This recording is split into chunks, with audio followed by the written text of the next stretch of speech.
زه اوس تاسو ته په دغه سوال کې یو مسله کاروم چې هغه عمومي موضوع ده. تاسو کولی شئ په هر ډول تابعګانو کې وکاروئ، یوازې خطي نه، کسري وي، جذري وي، پولینومي وي، هر ډول تابعګانې چې وي تاسو کولی شئ وکاروئ. هغه څه رقم دی؟ که چیرې زه د یو تابع ګراف تاسو ته په عمومي بڼه د یو تابع ګراف داسې رسم کړم، فرض وکړئ دا د یو تابع ګراف دی، داسې یو ګراف دی، دا دی وای مساوي په اف ایکس تابع. مخکې مې دا شکل درته معرفي کوي چې د دې مطلب څه دی. دا د یو تابع ګراف دی وای مساوي په اف ایکس. په دې کې تاسو د ګراف ته وګورئ، په یو نقطه کې د ایکس محور قطع کړی دی، په یو نقطه کې د وای محور قطع کړی، په یو نقطه کې د ایکس محور. تاسو د ګراف د طریقه تابعګانې پیژنئ. امکان لري یو ګراف د ایکس محور په هر څو نقطو کې قطع کړي، یو نقطه، دوه نقطې، 10 نقطې، 100 نقطې ممکنه ده. اما د وای محور یا به هیڅ نه یې قطع کړی، که یې قطع کړی وي نو حتما به یوه نقطه وي. ځکه که چیرې د یو تابع ګراف د وای محور تر یو په ډېرو نقطو کې قطع کړي، هغه اصلا د تابع ګراف کیدای نشي. دا وای په خپل یو عمودي خط دی. متوجه سولئ؟ دغه نقطې معمولا په امتحاناتو کې ډېر زیات مهم وي. دغه نقطې زه دې ته څه نوم ورکوم؟ د ایکس محور سره تقاطع. یعنی ګراف په کومه نقطه کې د ایکس محور قطع کړی، دې ته څه نوم ورکوم؟ د ایکس محور سره تقاطع، د تقاطع ټکی. دغه نقطې ته څه ووایو؟ د وای محور سره تقاطع. کله چې ما تاسو ته دا ګراف داسې په عمومي بڼه باندې رسم کړی او هیڅ مو نه دی مشخص کړی چې دا اوس دا معادله ما تاسو ته هیڅ نه ده مشخص کړې، د دې مطلب څه دی؟ یعنی دا کم میتود چې زه اوس تاسو ته وایم چې د ایکس وای سره تقاطع څنګه پیدا کړو، دغه میتود د یو ځانګړي تابع دپاره نه دی، دا د هر یو دپاره دی. په همده خاطر مې عمومي لیکنه وکړه. یعنی دا د یوازې د خطي دپاره، د پولینومي دپاره، دا د هر ډول دپاره کار ورکوي. دا مشخص د کم یوه نه دی. زما مطلب دا دی په دې باندې ټول تاسو پوه سولئ چې ګراف رسم کړم، د ایکس سره تقاطع څه معنا لري، د وای سره تقاطع څه معنا لري. هغه ځای کې چې ګراف د ایکس محور قطع کوي هغه ته وایي د ایکس سره تقاطع، هغه ځای کې چې ګراف د وای محور قطع کوي هغه ته وایي د وای سره تقاطع. اوس دغه نقطې زه څنګه پیدا کولی شم؟ دغه نقطې دا زه څنګه کولی شم پیدا کړم؟ یعنی مطلب دا څنګه کولی شم د ایکس محور سره د تقاطع ټکي او څنګه کولی شم د وای محور سره د تقاطع ټکي پیدا کړم.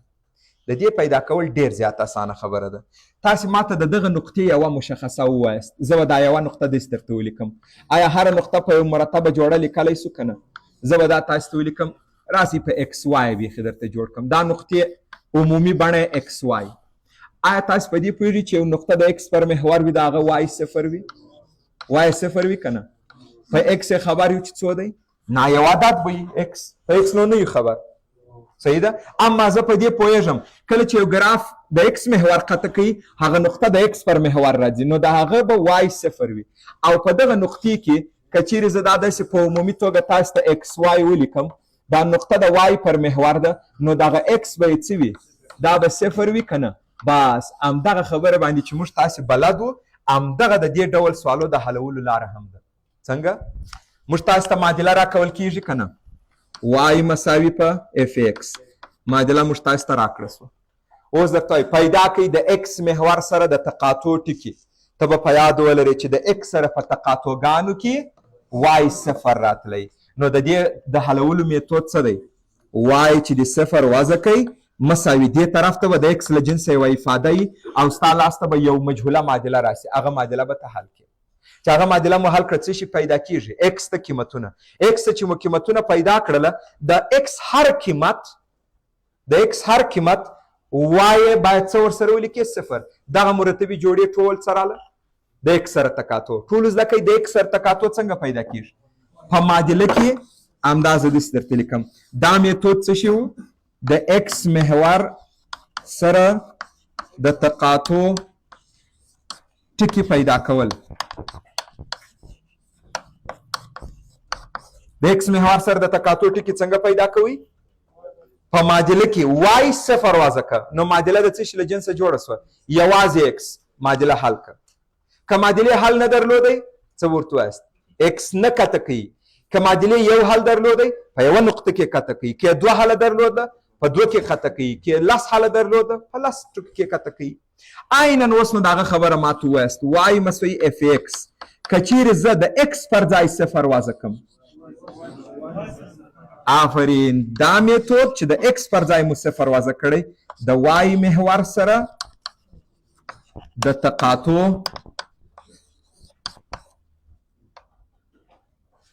د ټکي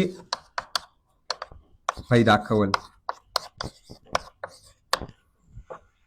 یا به معادله حل ونه لري. معنا یې دا ده چې نه یې قطع کوي یا به معادله یو دانه حل ولري ځکه د وای سره تقاطع څو دانې راتلی شي یو دانه. تاسې زده کړه څنګه کولی شئ د یو تابع د تقاطع ټکي ګراف یې په کومو نقطو کې اکس وای قطع کوي هغه نقطې څنګه پیدا کړم. زه یو نمونه مثال که تاسو ته راواخلم. فرض وکړئ ولرو وای مساوي په 5x جمع 2. صحیح ده؟ د دې ګراف ایکس محور په یو نقطه کې قطع کوي د وای محور هم په یو نقطه کې قطع کوي. اوس سوال دا دی د ایکس محور په کومه نقطه کې قطع کوي د وای محور په کومه نقطه کې. د دې د حل لپاره د ایکس سره تقاطع پیدا کوم. د ایکس سره تقاطع طریقه یې ما ته ووایست وای 0 وضع کړه دغه یې بس طریقه ده.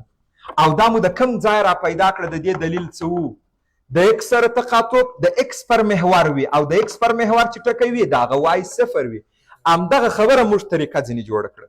اوس چې مو وای 0 وضع کوي وای چې 0 وضع کوي ګورئ څه شي جوړ سو 5x جمع 2 یو مجهوله معادله راله که نه یو مجهوله معادله حل وایسو 2 دې طرف ته راواړوئ -2 مساوي په 5x اطراف د x پر ضریب وویشي دا جوړ سو -2 پر 5 مساوي په x.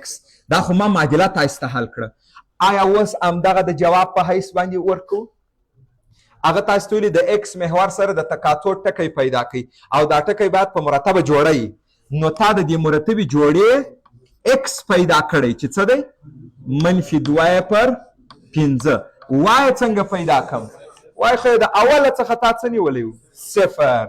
اوس که دغه معادلې کې 2 حلونه پیدا سوي وای هغه دواړه د x قیمتونه وه هر یو ملیکی څنګ کې وای 0 هر یو ملیکی څنګ کې وای 0 دا ټول څه شي راتله د x سره تقاطع. اوس په دغه کې د وای سره تقاطع پیدا کوم. وایس طریقه د وای سره تقاطع ګوري ما دا خلاصه لیکلې د وای سره تقاطع مطلب د وای محور سره د ګراف تقاطع. ښه د دې طریقه x0 ولې x0 ځکه چې موږ تاسو وایي کله چې ګراف د وای محور قطع کوي هغه نقطه د وای پر محور راځي او د وای پر محور چې یو نقطه وي د هغه x0 وي همدغه بس طریقه سوه. اوس نو زه څه کار کوم په دې کې x0 وضع کوم وای 5 ضرب د x پر ځای 0 جمع 2 وای مساوي په څو رالی 2. اوس نو دا به ته د مرتبې جوړې په بڼه ولیکې ګورې یېرې نه کوي وای په 2 کې لیکل کېږي نو x د شروع څه موږ څه لیکلی 0 او وای 2. د وای سره تقاطع به یا یوه دانه وي یا به نه وي تر دې درېیمه خبره نه جوړېږي. اما د x سره کېدای شي تقاطع ونه لري یو دانه ولري 2 دانې ولري هر څو دانې ولري. دا میتود چې ما تاسو ته په نمونې پایس په دغه خطي تابع کې تشریح کوي دا طریقه مخصوص یوازې د همدغه خطي د تقاطع څنګه پیدا کړو دا د هر ډول تابع د پولینومي دپاره د کسري دپاره د جذري دپاره د مثلثاتي دپاره د لوګارتمي دپاره د هر یوه دپاره تاسو دا میتود کارولی شئ. صحیح ده؟